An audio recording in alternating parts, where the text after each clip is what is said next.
Hoy día nosotros no queremos ser el Dios de nuestro destino. No tomamos nuestras propias decisiones sin consultar a Dios para nada. Solo nos acordamos de Dios cuando ya llegó el dolor como consecuencia de nuestra insensatez, como consecuencia de nuestras decisiones equivocadas. Pues ahí comenzó el conflicto. Nosotros le pasamos el título de propiedad de este mundo que Dios nos confió, se lo pasamos al diablo. Ahora el diablo se siente dueño de este mundo. Y entonces Pablo, que conocía a Filemón, le escribió una carta a Filemón, y esa carta estamos estudiando estas noches. Y entonces en los versículos 10, 11 y 12, Pablo, ya escribiéndole a Filemón, le dice: te ruego por mi hijo Onésimo, a quien engendré en mis prisiones. Tú te das cuenta que él no está hablando de engendramiento físico, él está hablando de engendramiento espiritual. Pablo tomaba a Onésimo como su hijo espiritual y dice que lo había engendrado en sus prisiones allá en Roma. Pero ahora le escribe la carta a Filemón y le dice: te ruego por mi hijo Onésimo, a quien engendré en mis prisiones, el cual en otro tiempo te fue inútil. ¿En qué otro tiempo? Cuando Onésimo no conocía a Jesucristo. No solo te fue inútil, sino te robó, se aprovechó de tu ausencia, se agarró lo que te pertenecía, el cual en otro tiempo te fue inútil, pero ahora a ti y a mí nos es útil. Ahora, en otro tiempo, ahora. La vida del cristiano siempre tiene su otro tiempo y su ahora, el cual vuelvo a enviarte. Tú pues recíbelo como a mí mismo. Ese es el texto. Eso es historia. Pero ¿qué lecciones podemos aprender de eso para nosotros hoy? Primera lección de la noche. Te ruego por mi hijo Onésimo, a quien engendré en mis prisiones. Pablo estaba preso. Se supone que todo preso está triste. Se supone que todo preso está pidiéndole a Dios: Señor, sácame de la prisión, sácame de la prisión. Se supone que todo preso está a punto de perder la fe. Más todavía cuando estás preso, no porque has cometido un delito, sino que estás preso injustamente por predicar el evangelio. Se supone que si estás predicando el evangelio, Dios debería cuidarte. Si estás haciendo su voluntad, Dios debería protegerte. Pero ¿qué Dios es ese? Que porque haces su voluntad, porque cumples la misión, porque predicas el evangelio, te manda a la cárcel. ¿Por qué será que los seres humanos solo creemos en Dios cuando las cosas nos van bien? Y cuando las cosas no salen como queremos, entonces Dios no existe. Dios se olvidó de nosotros. Pero Dios te ama y está contigo cuando las cosas te van bien, y cuando las cosas no te van bien y no salen como quieres, Dios te sigue amando. El problema es que a veces tú lloras tanto que tus lágrimas no te permiten ver que Jesús está a tu lado, pero Él está a tu lado. Si tú te secaras las lágrimas, si tú pararas de llorar un poco, verías que Jesús está ahí y que te sigue amando. Pero ¿por qué Dios permite que sus hijos sufran en esta tierra? Tú sabes que vivimos en un mundo de pecado, vivimos en un mundo de dolor, de conflicto. Inclusive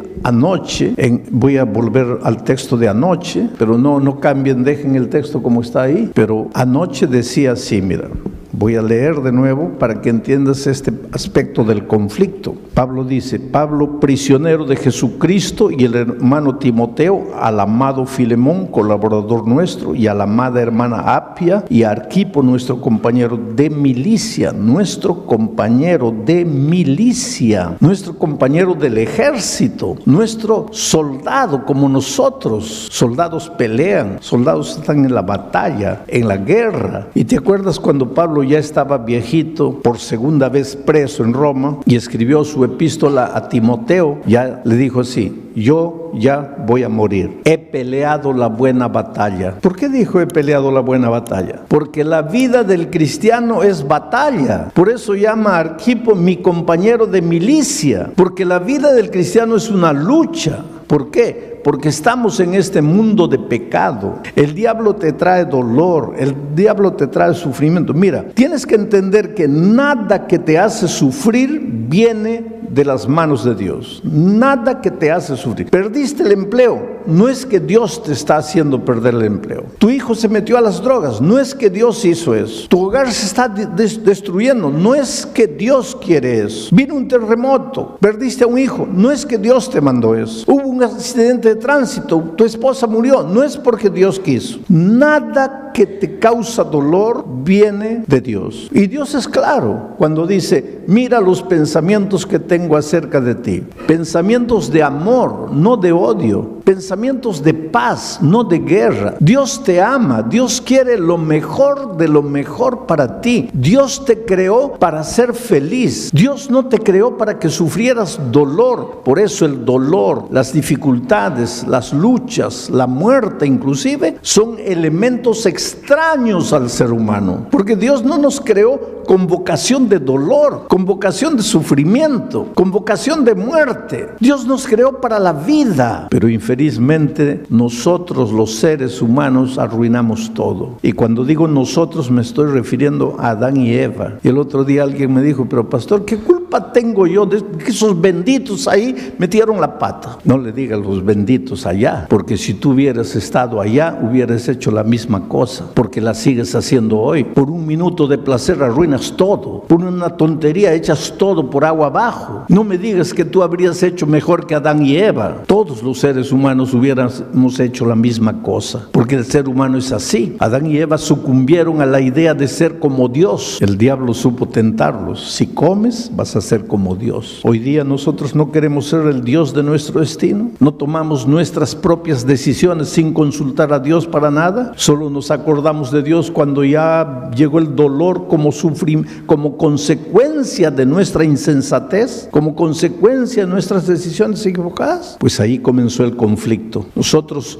le pasamos el título de propiedad de este mundo que Dios nos confió, se lo pasamos al diablo. Ahora el diablo se siente dueño de este mundo. Colocó dolor, sufrimiento, lágrimas, muerte. Nosotros vivimos en una guerra espiritual. No es de cañones, de fusiles. Es una guerra invisible entre Cristo y Satanás. Pero esta batalla va a llegar al fin cuando Cristo vuelva. Por eso nuestra oración tiene que ser: ora, ven Señor Jesús. Pero mientras no llegue el fin, todos los días estamos en guerra, todos los días estamos en lucha. El enemigo se deleita en traer dolor a tu vida. ¿Por qué? Para que tú en el momento del dolor maldigas a Dios, te vuelvas contra Dios, que pienses que Dios no te ama, que pienses que Dios te ha abandonado. Lo que el diablo quiere es eso. Y a veces en el momento del dolor, tú haces justamente lo que él quería. Te trajo dolor para que maldigas a Dios y maldices a Dios en el momento del dolor. Pero qué bueno es Dios, que no te juzga porque en un momento de dolor tú blasfemas contra él. El otro día una señora me dice: pastor, mi hijo murió en un accidente de tránsito con 3 años de edad. Y ese día yo maldije a Dios y yo creo que he cometido el pecado contra el Espíritu Santo. Yo creo que Dios nunca me va a perdonar. Pero yo te digo esta noche, en el nombre de Dios, Él sí te perdona. ¿Por qué? Porque Él te entiende. ¿Y por qué? Porque se hizo hombre. Ya como Dios te podría entender, pero tú pensarías: pues Dios es Dios, ¿cómo puede entenderme? Entonces, para no darte ese argumento de pensar Él no me entiende, se hizo hombre. Y en el momento del dolor, del sufrimiento, en la cruz, Él dijo: Dios mío,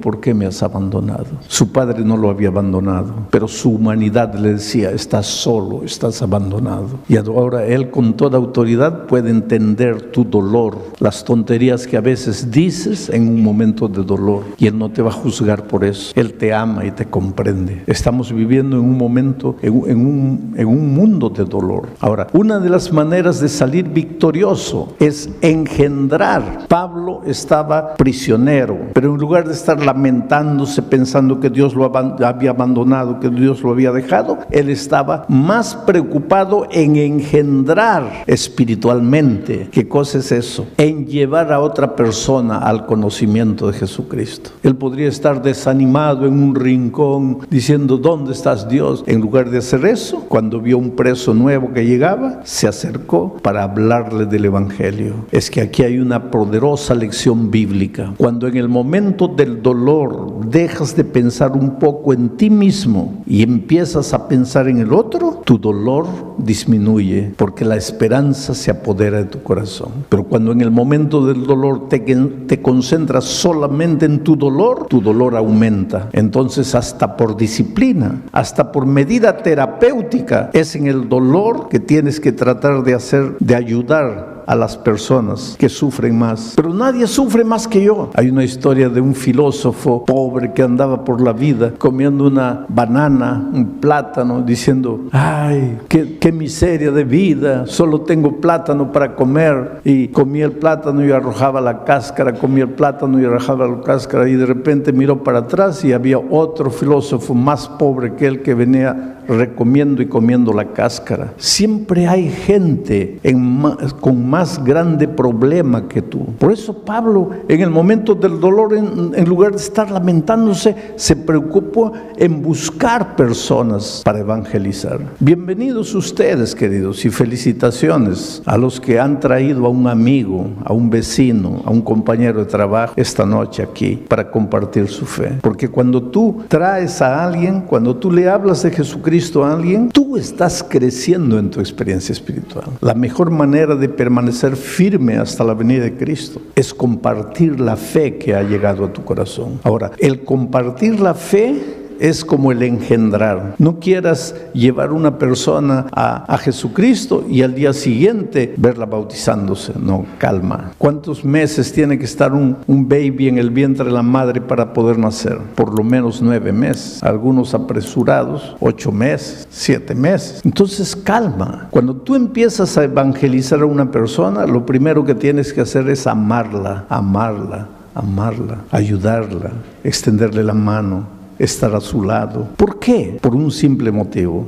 Te voy a explicar lo que es evangelizar. Anoche dije que Dios es amor, y ese Dios amor tiene aquí en la tierra una iglesia, es la iglesia del amor. La iglesia de Dios en la tierra es la iglesia del amor, porque Dios es amor. Y los miembros de la iglesia de Dios en la tierra son los agentes del amor. Aquí está el mundo del desamor. Aquí no hay amor. Aquí las personas tienen envidia una de las otras. Aquí las personas se agreden, se matan, se engañan, se roban, se traicionan. Aquí hay vicios, hay droga, hay cigarro. Aquí el ser humano vive desesperado, angustiado. Este es el territorio de la muerte, el territorio del desamor. Aquí no hay amor. ¿Cómo entiendes tú que un padre que debe cuidar a su hija, porque hasta el animal irracional sabe que tiene que proteger a su cría, pero cómo entiendes tú que un ser humano, un padre, abusa de la hija? Es que aquí los seres humanos son peores que animales, porque este es el mundo del desamor. Aquí no hay amor. Ahora, lo que tú no sabes es que Dios ama a esas personas. Esas personas están ahí porque se han ido para allá, pero Dios las ama, y Dios dice: no quiero la muerte del impío. Entonces, ¿qué hace? Dios envía a sus agentes del amor, que son los miembros de la iglesia del amor, y les dice: entren al mundo del desamor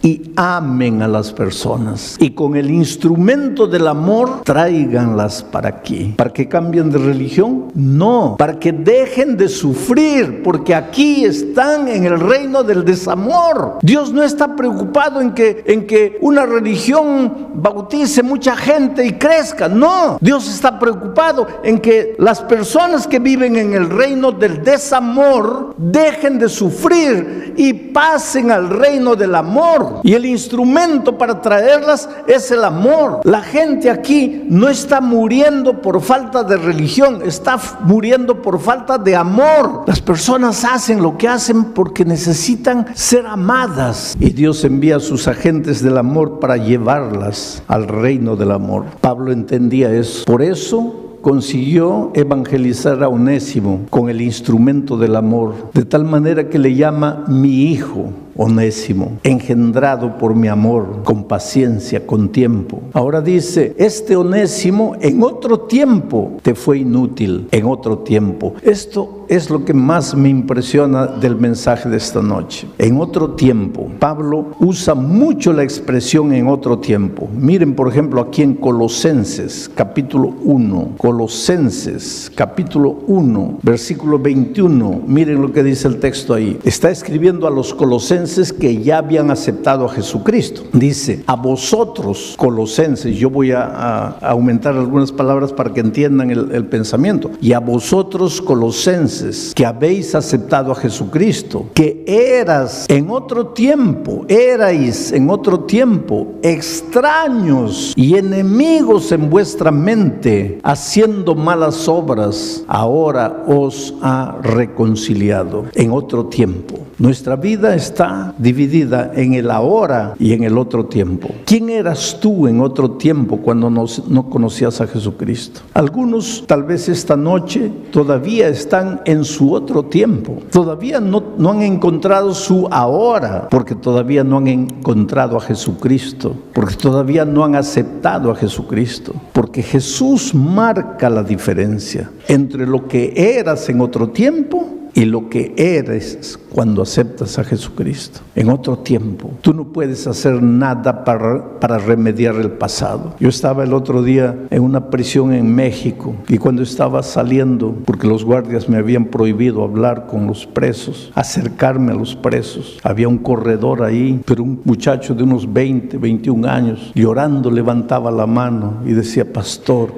¿qué hice con mi vida, pastor? ¿Qué hice con mi vida? Y yo sin parar le dije, hijo, no te preocupes, ¿qué hiciste con tu vida? Preocúpate, ¿qué vas a hacer con tu vida? Lo que pasó, pasó. En otro tiempo eras inútil, dice Pablo. Te servías a ti mismo, servías a la carne, servías a los placeres de este mundo y eso solo te provocaba dolor, angustia, desesperación. ¿Qué cosa buena hizo el alcohol en tu cuerpo? ¿Qué cosa buena hizo el cigarro en tu cuerpo? ¿Qué cosa buena hizo la promiscuidad en tu cuerpo? En otro tiempo, ¿qué cosa ganaste? ¿Qué cosa construiste? Vivías en otro tiempo. Tu vida empieza cuando conoces a Jesucristo. Entonces pasas a ser útil, porque en otro tiempo vivías como extraño. Dice, mira, en otro tiempo erais extraños, enemigos en vuestra mente, extraños, enemigos en vuestra mente. Un ser humano con mente enemiga es un ser humano con mente violenta. ¿Y por qué tiene mente violenta? Porque no se entiende a sí mismo. El otro día un hombre me decía, pastor, yo vivo un conflicto. Yo amo a mi esposa, amo a mis hijos. Le digo, ¿y ese es conflicto? No, pastor, el conflicto está en que yo los golpeo. Yo pego a mi esposa, yo pego a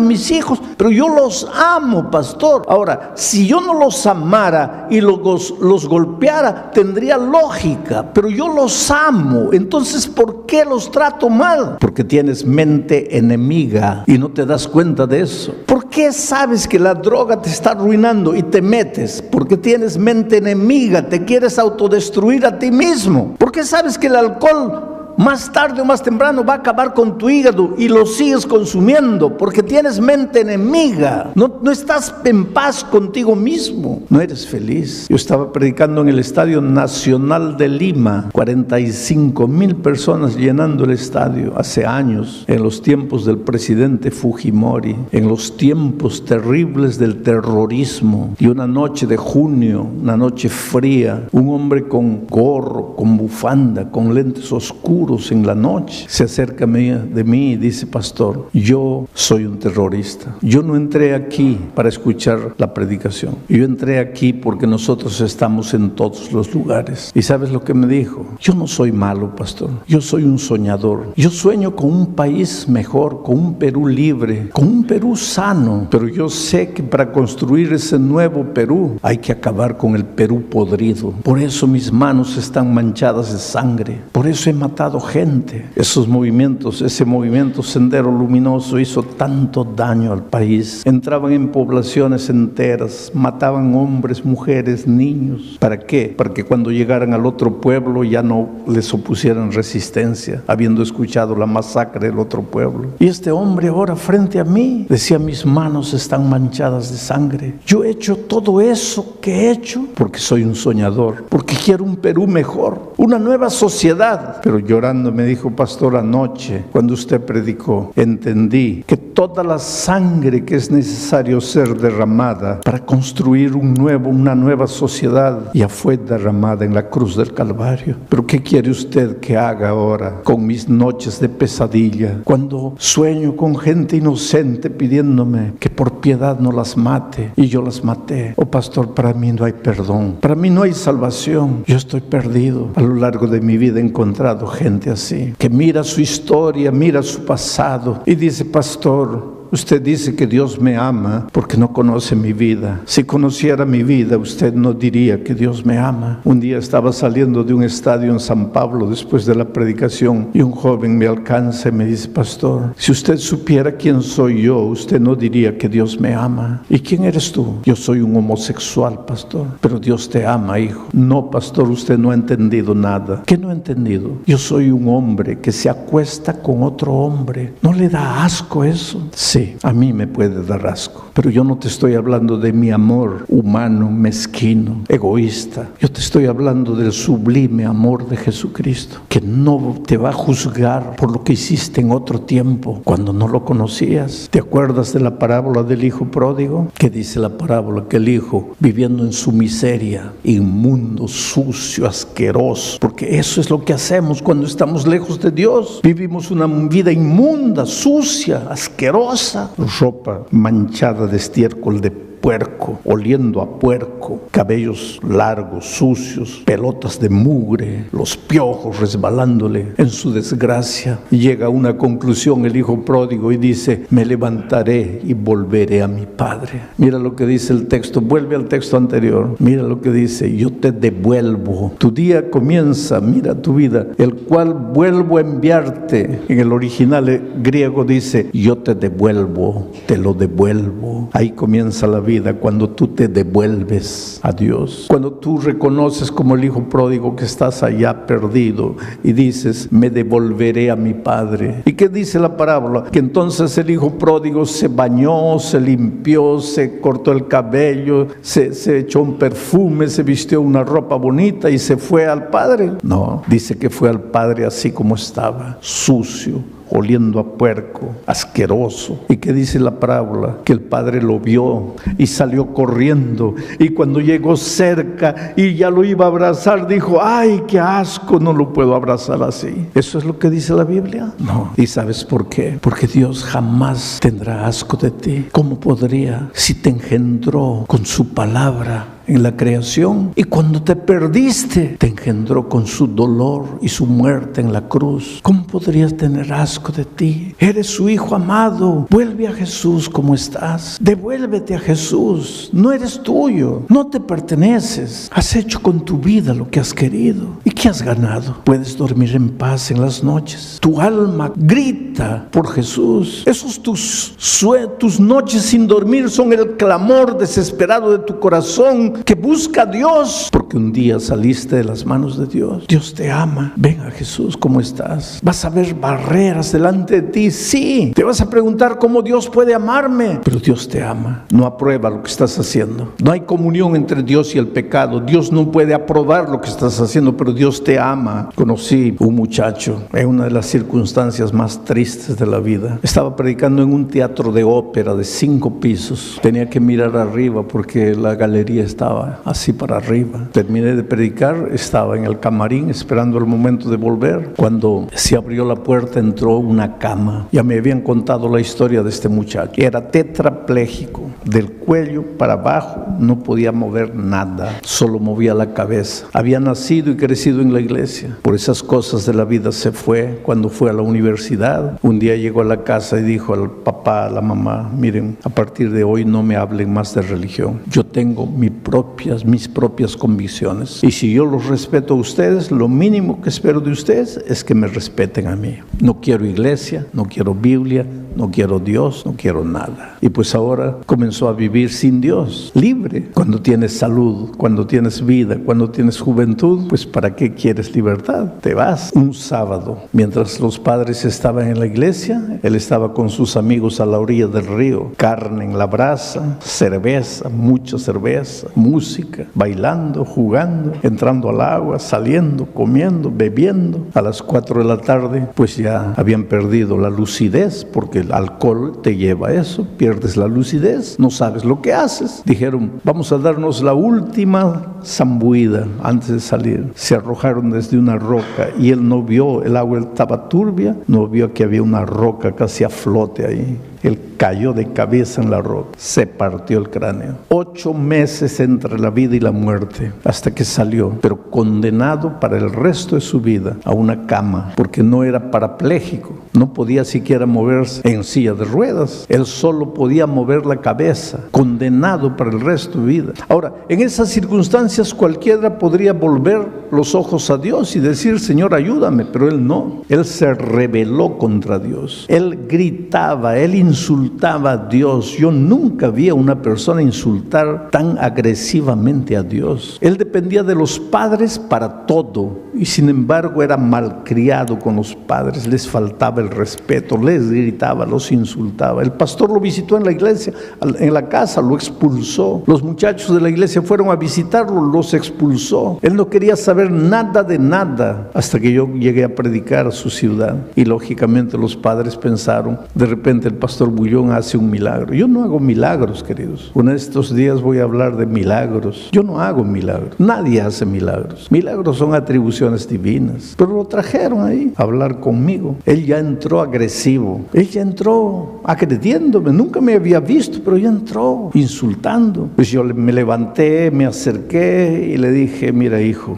yo sé lo que estás viviendo, pero quiero que sepas que Dios te ama. ¿Para qué le mencioné a Dios? Comenzó a insultar a Dios, a vociferar, a hablar cosas horribles de Dios. Y sabes, yo digo, de mí tú puedes decir lo que tú quieras. Eso no me molesta, pero por favor no agredas a Dios. Y yo soy un ser humano, también pierdo la paciencia. Y cuando vi la manera como él agredía a Dios, le dije, espera un poco muchacho, ¿qué te pasa? ¿Cuál es tu problema? Y él me dice, ¿cómo cuál es mi problema? ¿No tienes ojos? ¿Cuál es mi problema? Le digo, ¿qué? ¿Que no puedes moverte? Eso no es problema. Ah, no.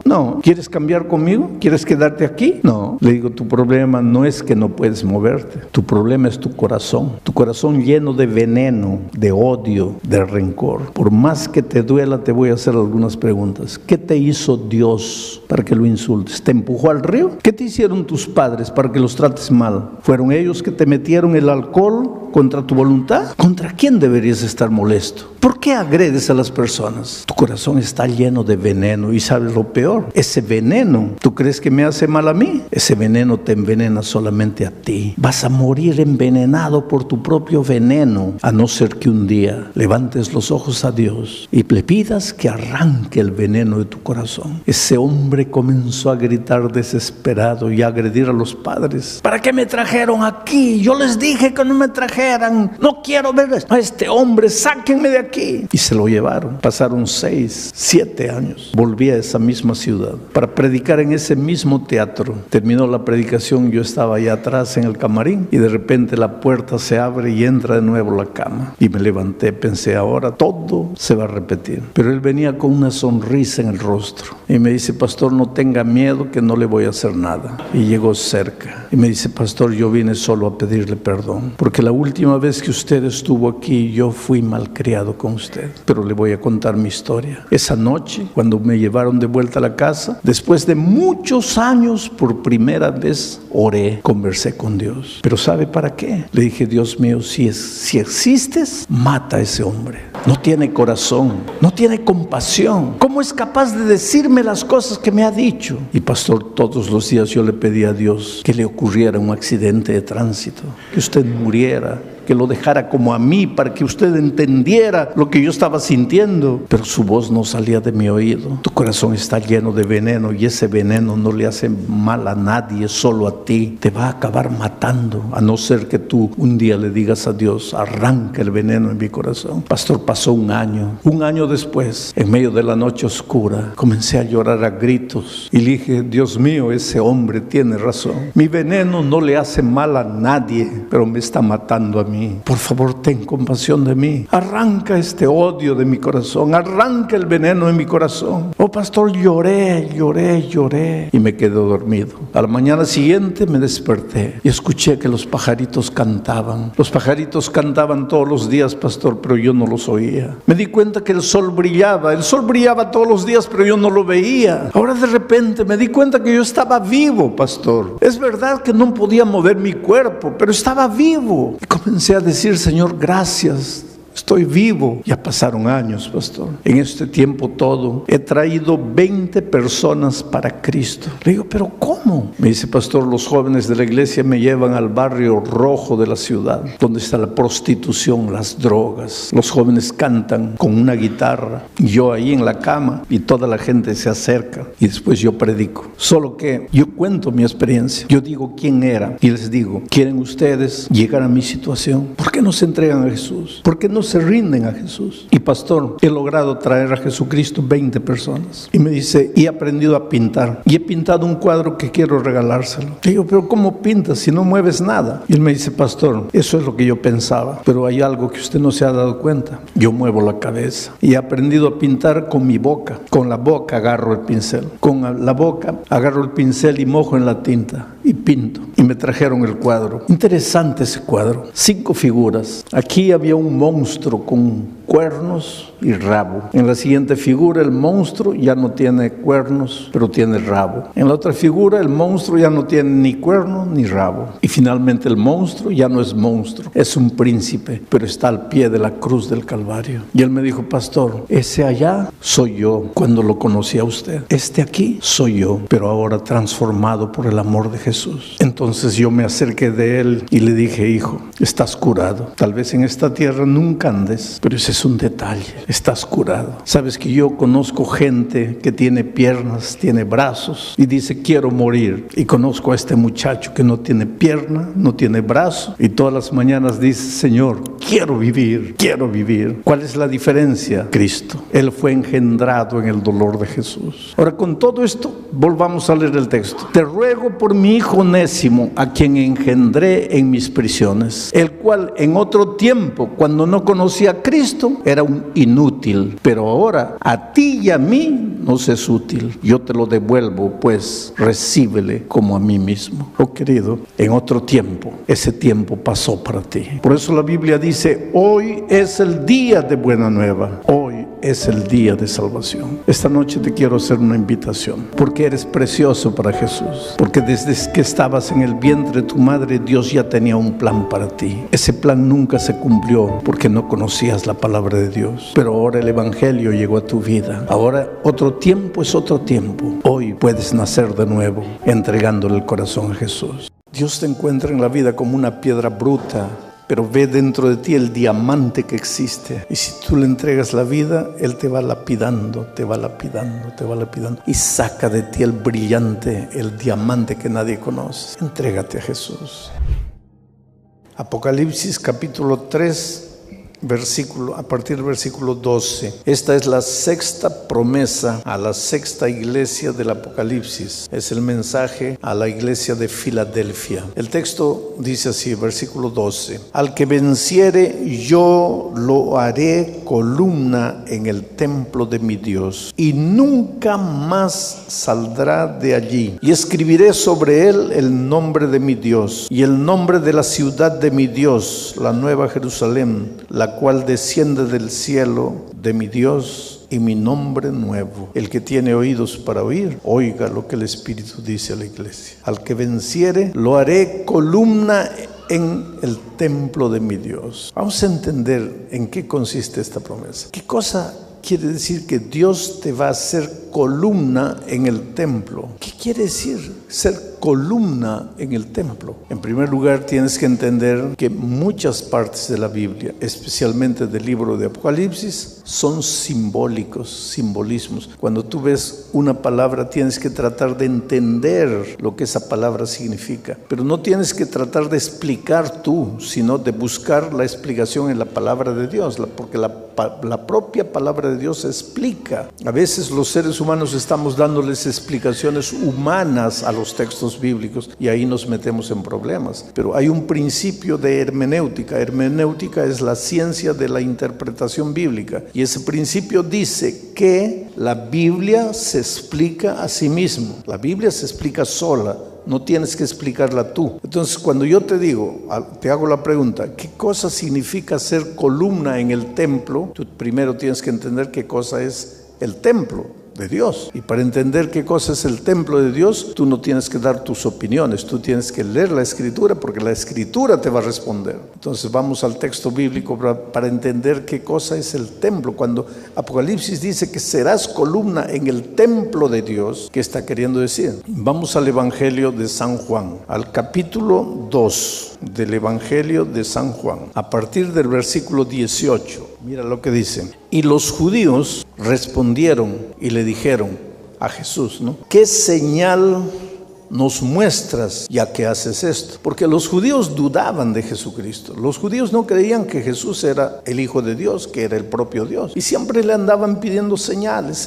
¿Qué señal nos das de que eres Dios? Y los judíos respondieron y le dijeron, ¿qué señal nos muestras ya que haces esto? Versículo 19, Jesús respondió y les dijo, destruid este templo y en 3 días lo levantaré. Dijeron luego los judíos, en 46 años fue edificado este templo y tú en 3 días lo levantarás.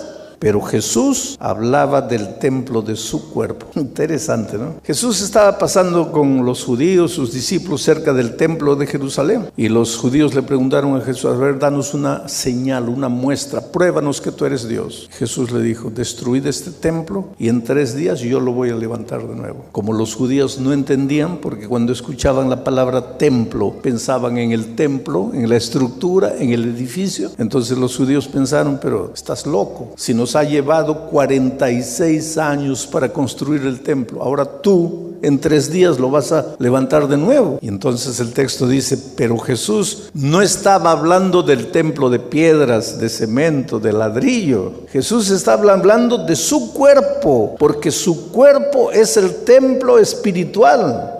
Entonces, cuando Jesús dice que si vences te va a hacer columna en su templo, no está hablando en el templo físico, está diciendo que tú vas a ser columna en su cuerpo. Y ahora se complican las cosas más. ¿Cómo es que yo voy a ser columna en el cuerpo de Cristo? Vuelvo a repetir, deja que la Biblia explique, porque la Biblia explica todo. No trates de tú dar tus ideas particulares, humanas, deja que la Biblia explique. Y entonces ahora vamos al texto bíblico de Primera a los Corintios capítulo 12 y vamos a leer a partir del versículo 12 y dice así: porque así como el cuerpo es uno y tiene muchos miembros, pero todos los miembros del cuerpo, siendo muchos, son un solo cuerpo, así también Cristo. Porque por un solo espíritu fuimos todos bautizados en un cuerpo, sean judíos o griegos, sean esclavos o libres, y yo diría sean guatemaltecos o hondureños o salvadoreños o mexicanos o cubanos o brasileños o alemanes o americanos. Trata de entender lo que Pablo está diciendo aquí. Pablo dice así: la iglesia es como un cuerpo. La iglesia es como el cuerpo espiritual de Cristo. Y así como un cuerpo tiene ojos, tiene oídos,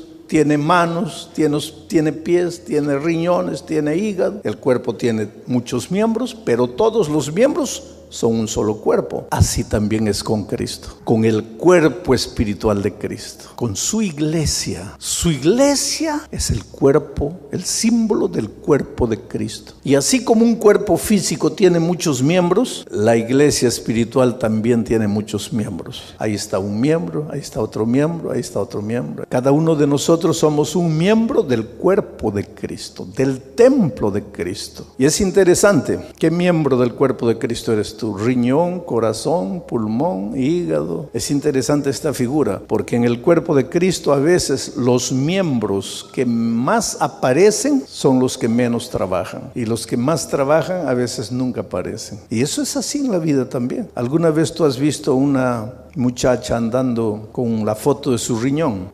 Mira mi riñón. Pero has visto a una muchacha andando con la foto de sus ojos. Mira mis ojos, azules, bonitos. Ahora yo te hago una pregunta. ¿Un cuerpo puede vivir sin ojos? ¿Puede vivir sin ojos? ¿Y sin riñón puede vivir? ¿Qué es más importante en el cuerpo, los ojos o el riñón? Pero nadie anda con la foto de su riñón. Todos andan con la foto de sus ojos. ¿Qué está queriendo decir esto? Que a veces en la iglesia los que más aparecen no son los más indispensables, y a veces los más indispensables nunca aparecen. Cuando tú entras a la iglesia tienes que tener conciencia de eso. Por ejemplo, en esta campaña evangelística, ¿quiénes están trabajando? Mira, ¿quién levantó esos focos con las lámparas? ¿Quién está atrás de las cámaras? ¿Quién está en los computadores? ¿Quién controla el sonido? ¿Quién limpió la iglesia? ¿Quién colocó las flores? ¿Quién visita a las personas en las casas para estudiar la Biblia con ustedes? No soy yo. Yo no hago nada de eso. Yo salgo del hotel, vengo aquí y estoy 1 hora aquí, todos ustedes mirándome. Y termina y me vuelvo al hotel. No trabajé nada y las cámaras me están agarrando, mi rostro está yendo para todo el mundo. Y el hermano que cargó la lámpara, el hermano que colocó la flor, el hermano que barrió el piso, ¿por qué no mandan el rostro de él para todo el mundo? Es que así es la vida, así es la vida. Y en la iglesia de Dios también son las cosas a veces así. Nunca te sientas insignificante en la iglesia de Dios. Nunca te sientas, no, yo no soy nada, yo no soy nadie, a mí nadie me saluda, a mí nadie me da importancia. No, nunca. Porque una vez yo estaba hablando justamente del cuerpo de Cristo en el Brasil y dije, cada uno de ustedes es un miembro. ¿Quién eres tú? ¿El brazo derecho? ¿La mano derecha? ¿Cuál de los dedos de la mano derecha? Cada uno es un miembro. Hay una viejita levantó la mano y dice, pastor, ¿yo qué seré? Yo seré un pelito. Como diciendo, yo no soy nada. Un pelito, ¿qué es un pelito? Un pelito, querido, cada mañana cuando yo me veo en el espejo, veo la importancia de un pelito. Entonces nunca digas yo soy un pelito, yo no soy nadie. Tú puedes ser un pelito, sí, pero eres importante. Cada uno tiene su lugar en la iglesia de Dios. Unos hablan, otros no hablan, pero es que el que habla es boca, el que no habla es pie. ¿Cómo la boca vendría aquí a hablar si el pie no hubiera querido venir? Pues entonces el cuerpo funciona así. Todos los miembros, cada uno desde su punto de vista, desde su esquina, trabaja, colabora, y ahí el cuerpo funciona. Tú eres miembro del cuerpo. Tú eres columna.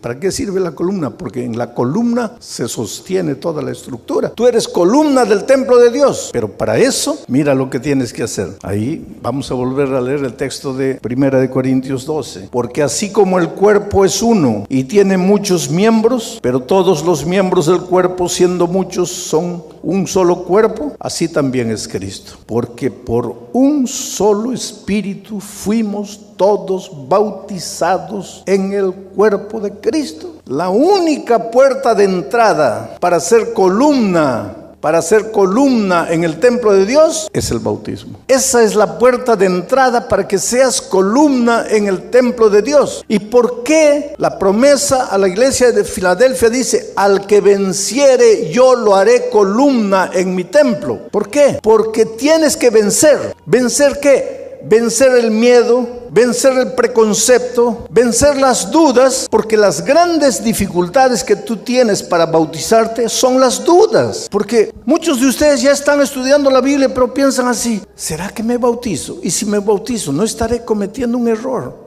Después me voy a arrepentir de ese error. ¿Será que esta es la iglesia? Hay tantas iglesias en el mundo. ¿Será que estoy haciendo bien? ¿Será que no estoy haciendo bien? O entonces tú te preguntas así, pero yo ya fui bautizado por inmersión en otra iglesia y ahora ¿por qué me quieren bautizar de nuevo? O entonces otra interrogación que entra a tu mente y te dice así, pero cuando yo era un bebito de 6 meses me bautizaron. Entonces yo ya estoy bautizado. ¿Por qué tengo que bautizarme de nuevo? Interesante que la Biblia responde a todas las preguntas.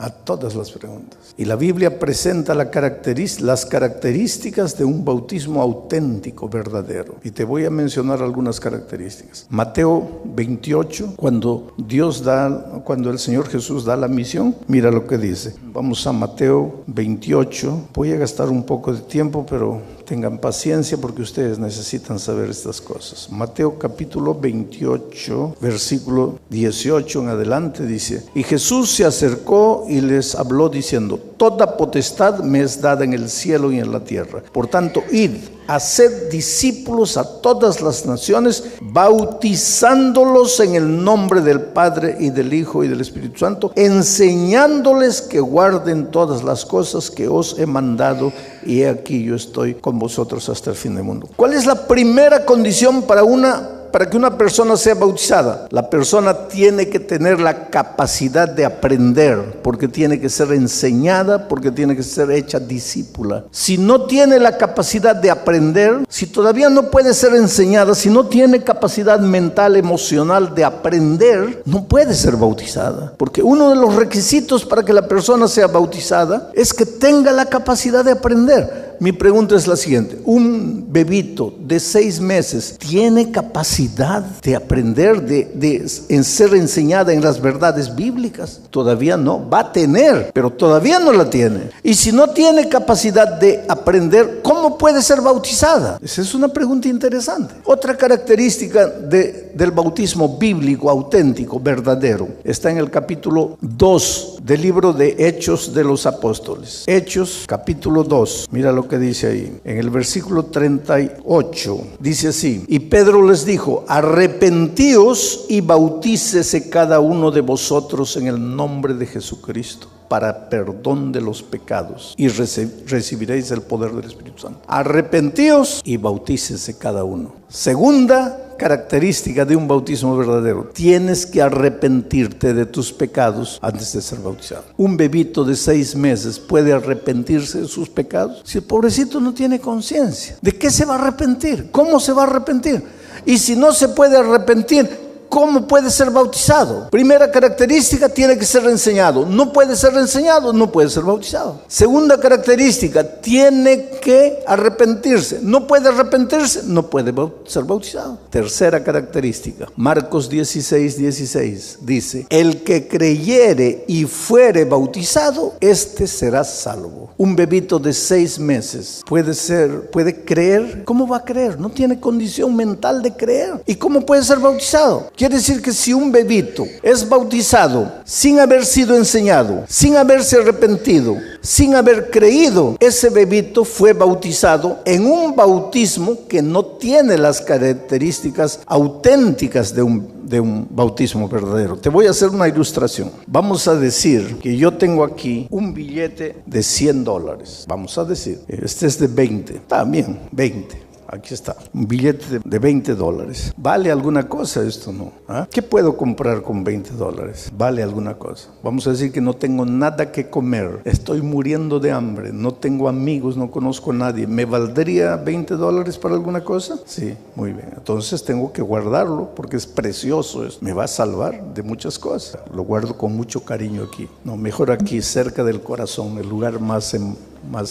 precioso, ahí guardadito. Ahí un día vengo a una reunión como esta y alguien dice: mire, les voy a dar las características de un billete verdadero, porque hay mucho billete falso. Les voy a dar las características de un billete verdadero. Primera característica: si pasas el dedo por el papel no es fino, el papel es medio asperito. Primera característica. Segunda característica: si tú estrujas el papel y lo sueltas, él inmediatamente se abre. Si no se abre, es falso. Si se abre, es verdadero. Tercera característica: agarras el billete y lo miras en la contraluz, vas a ver un sello de agua. Si tiene el sello, verdadero. Si no tiene, falso. Entonces tú estás hablando aquí y yo sentado ahí saco mi billete. para ver si es verdadero o falso. Primera característica, el papel tiene que ser medio áspero. Y yo paso fino completamente y me comienzo a asustar. Ay, Dios mío. Segunda característica, si tú lo aprietas y lo sueltas, tiene que soltarse rápido y el billete no se suelta. Ay, tercera característica, si lo miras atrás, luz tiene que tener el sello. Y yo miro, no tiene el sello. ¿Cuánto vale mi billete? Entonces ahora tú me dices, pastor, yo me bauticé cuando tenía 6 meses. Muy bien. ¿Fuiste enseñado? No. ¿Te arrepentiste? No. ¿Creíste? No. Entonces, ¿cuánto vale tu bautismo? No estás bautizado. Entonces no digas, me voy a bautizar de nuevo. ¿Qué te vas a bautizar de nuevo si nunca te bautizaste? En las características del bautismo bíblico, no te bautizaste. Pero ahora viene Pablo y dice, yo te haré columna. Viene el ángel a la iglesia de Filadelfia y le dice, yo te haré columna en el templo de mi Dios. Vas a ser un miembro del cuerpo de Cristo. Vas a formar parte del templo espiritual de Dios, pero para eso tienes que entrar al tanque del bautismo, porque es a través del bautismo que se entra al templo de Dios. Y para eso tienes que vencer. ¿Vencer qué? Tu preconcepto, porque ahora comienza el miedo. Ay, pero si yo me bautizo, mi pobre mamá que ya murió, ¿cómo se va a sentir la pobrecita si ella me bautizó a los 6 meses? ¿Tú te das cuenta de lo que tienes que vencer? Vas a tener que vencer. Por eso dice, al que venciere yo lo haré columna en mi templo, porque tienes que vencer temores, preconceptos y muchas cosas. Ahora, hay personas que se han bautizado con un conocimiento parcial del evangelio. Ya conocían la Biblia, ya conocían la gracia maravillosa de Cristo y se bautizaron por inmersión, pero después descubrieron otras verdades de la Biblia, Entonces yo te voy a leer aquí lo que dice, se me cayó, Hechos capítulo 19. Pablo llegó a Efeso y encontró gente que ya se había bautizado, ya había sido bautizada por inmersión en el agua, pero había sido bautizada con un conocimiento parcial del evangelio. Mira, la historia dice así: aconteció que entre tanto que Apolos estaba en Corinto, Pablo, después de recorrer las regiones superiores, vino a Efeso y hallando a ciertos discípulos les dijo: ¿recibisteis el Espíritu Santo cuando creísteis? ¿Oísteis hablar del Espíritu Santo? ¿Sabéis lo que es el Espíritu Santo? Y ellos le dijeron: ni siquiera hemos oído si hay Espíritu Santo. O sea, ellos habían sido bautizados por inmersión, pero nunca habían escuchado el tema del Espíritu Santo. No sabían nada, no habían oído nada. Versículo 3. Entonces Pablo les dijo: ¿en qué pues fuisteis bautizados? Ellos dijeron: en el bautismo de Juan. Dijo Pablo: Juan bautizó con bautismo de arrepentimiento, diciendo al pueblo que creyesen en aquel que vendría después de él, esto es, en Jesús el Cristo. Cuando oyeron esto, ellos fueron bautizados de nuevo en el nombre del Señor Jesucristo. Aquí está una cosa interesante. Creyentes que ya se habían bautizado por inmersión, pero no habían conocido todas las verdades bíblicas. Y cuando Pablo llega y les dice: pero ustedes ya conocen el tema del Espíritu Santo, ellos dicen: ni siquiera hemos oído hablar de este tema. Pero aquí está, mira, aquí está. Entonces, ¿cómo se bautizaron ustedes? Pues con el conocimiento que teníamos, que Juan nos enseñó. Y después que Pablo les explicó todas las verdades, ahora ellos se bautizaron de nuevo en el nombre del Señor Jesucristo. O sea, si tú has sido bautizado con un conocimiento parcial del evangelio, pero después llega un conocimiento mayor del evangelio, no tengas miedo de bautizarte, aunque te hayas bautizado por inmersión, porque eso es lo que hicieron estos discípulos. Pero queridos, es evidente que todos en el fondo tenemos miedo de lo desconocido, porque el ser humano es muy afianzado a sus raíces. Entonces, bautizarse quiere decir salir de lo que conoces y pisar en lo que no conoces. Entonces eso te provoca un cierto miedo. Pero estos días estamos viendo que la puerta de entrada es el bautismo. Y por eso, si tú todavía no te has bautizado en el bautismo auténtico de la Biblia, o si te has bautizado por inmersión con un conocimiento parcial del evangelio, pero ahora llegó el conocimiento completo del evangelio, no tengas miedo en bautizarte. Sabes que a veces Dios llama, y tú no quieres. Dios sigue llamando. Dios te llama con tanto amor, con tanto cariño, ¿sabes? Pero el ser humano dice no. Y Dios insiste.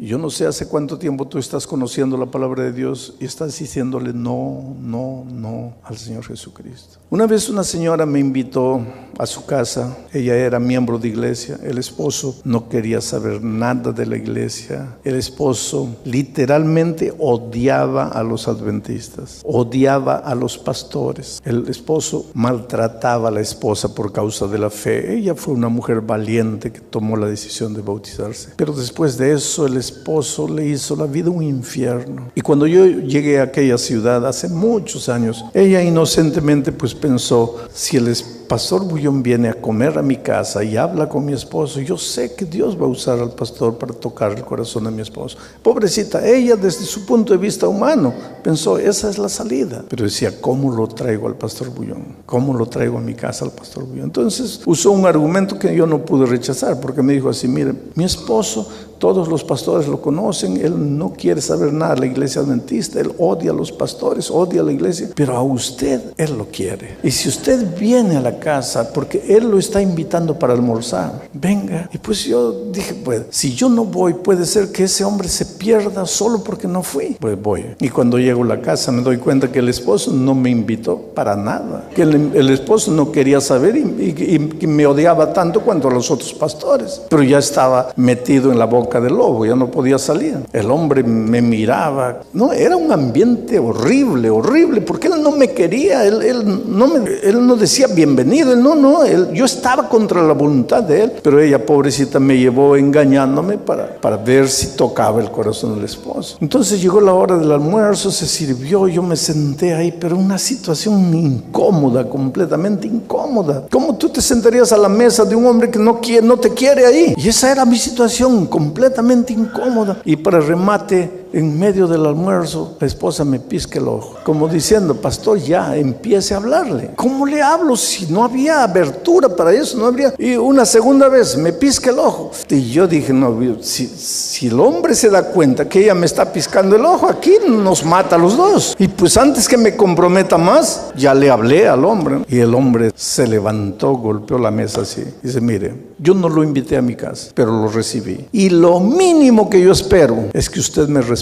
Yo no me meto a su casa a querer convencerlo a usted de nada. Usted no puede entrar a mi casa a querer convencerme que su iglesia es la verdadera y que la mía no. Yo lo recibí. Yo respeto a mi esposa. Lo mínimo que espero es que ella me respete a mí. Aquel almuerzo es inolvidable en mi vida. Me fui, pasaron años, ¿sabe? Casi 10 años. Y un día vuelvo a esa ciudad a predicar una noche. Y cuando salgo ella viene atrás, pastor, ¿se acuerda de mí? Yo nunca me olvidaría de esa señora. Sí, hermana, me acuerdo de usted. Mi esposo quiere que lo visite en la casa. Yo le digo, mire, hermano, yo me acuerdo la última vez que él me invitó a su casa. No, pastor. Y ahí empezó a llorar. Y me dice, ahora sí, pastor. Él está bautizado, él es miembro de iglesia, solo que él no puede caminar. Y especialmente en el invierno, así en el frío, le duelen los huesos, él no puede. Él cuánto hubiera querido venir, porque él quiere pedirle perdón por lo que le hizo hace años. Yo le digo, pero hermana, ¿cómo finalmente él se bautizó? ¿Cómo?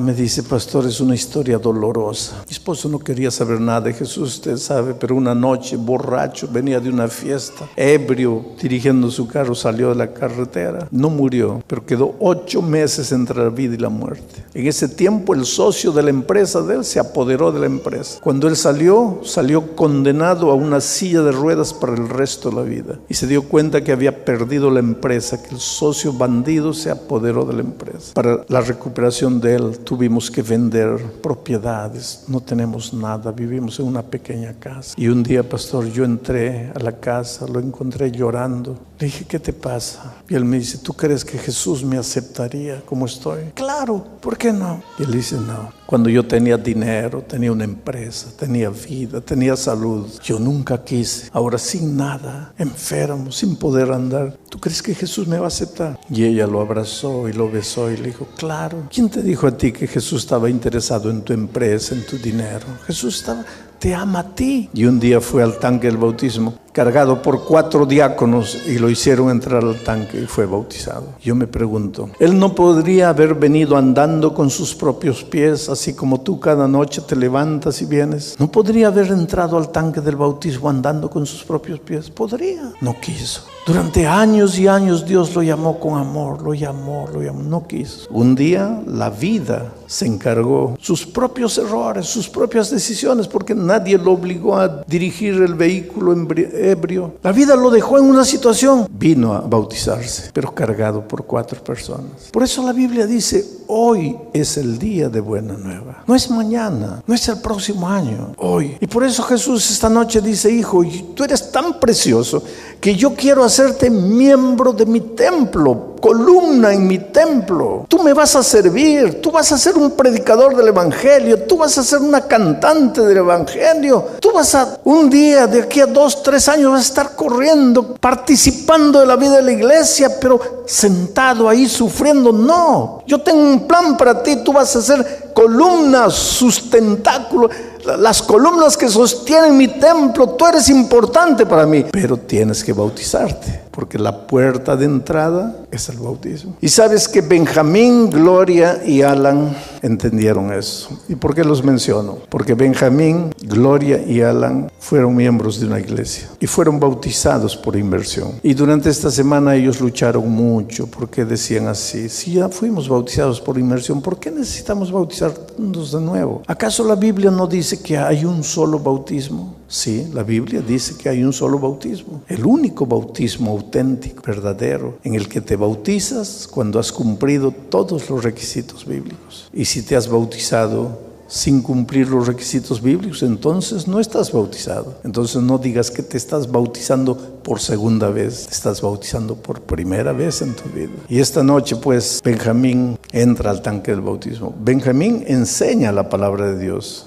él conoce la Biblia. Imagínate, yo hablando con él atrás le decía: ¿cómo vas a hacer una bendición para esta iglesia? ¿Cómo vas a predicar el evangelio ahora con una fuerza completa? Su esposa estaba animadísima, feliz de la vida. Y Alan, que ama mucho a sus padres, en la flor de la vida, en la juventud, también decidió unirse a sus padres en la ceremonia bautismal de esta noche. En este momento ellos están entrando, Benjamín, Gloria y Alan. Y si tú estás sufriendo en tu corazón, luchando para vencer el miedo, el preconcepto, el temor, la duda, yo estoy orando en tu corazón para que Dios haga maravillas en tu vida y tú formes parte de las columnas del templo, y tú seas un miembro activo de iglesia y Dios haga maravillas a través de tu vida. Miren qué linda familia, ¿no?